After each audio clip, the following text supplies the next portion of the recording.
itself from within? See, it's going to be a challenging terrain, no question. Whatever the nature of your business, certain businesses will do very well post-virus for their own reasons, but even those businesses will have to be agile and handle the new terrain that will come in front of them. If you want to approach, let us say you're in Rajasthan, let's say you want to travel the Thar desert, you would want a machine which is well engineered, isn't it? You don't want to go into a desert with a badly engineered machine where anything could happen. So now we are approaching a place where the terrain is not going to be as you expect. Unexpected terrain that we may hit lots of bumps, lots of pits, all kinds of things. Nobody knows what kind of challenges it will throw, but we clearly know it is going to be a very challenging situation for anybody who is managing anything.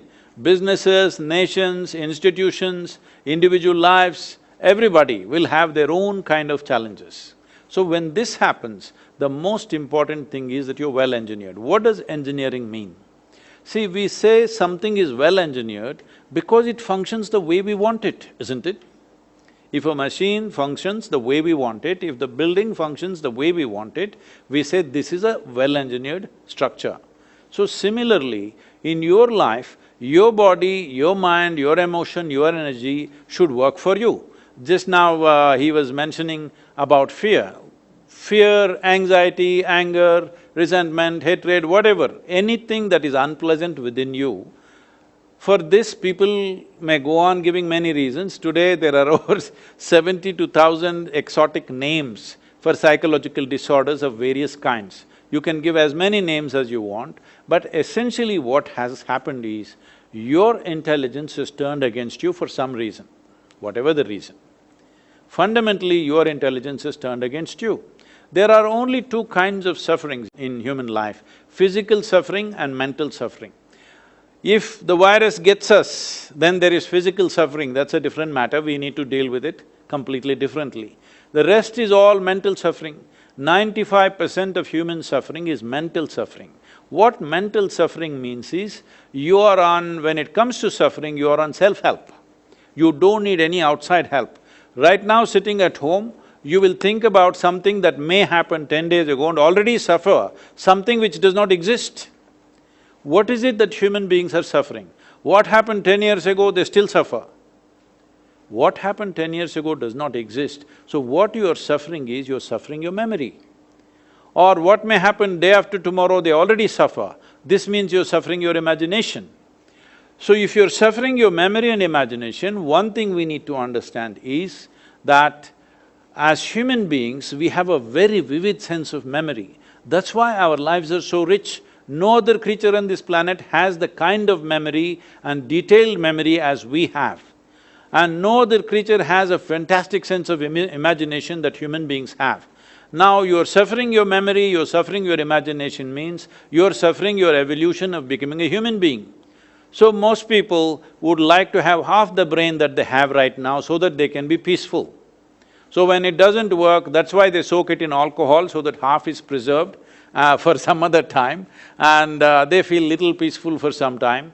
Well, when it goes completely out of control, the doctors even going to the extreme stage of doing what is called as lobotomy, that a part of the brain is removed. If a part of your brain is removed, no fear, no anxiety, nothing peaceful, but no possibilities either. So I'm saying, what is a possibility, you are making it into a huge problem simply because you're not well engineered. What does being well engineered mean when it comes to a human being? You heard of… you're in UK, so you definitely heard of Charles Darwin, right? Nobody did not hear about him He didn't come from Manchester, I think. No, he wasn't perfect, so… I get you You must be from the city, Manchester city, that's why you're talking about perfection Yes, sir. So, Charles Darwin went about… I'm making it simplistic, but he was saying something like this: a goat could have become a giraffe over a million-year period, a pig could have become an elephant over many more million years. But a monkey became human rather too quickly.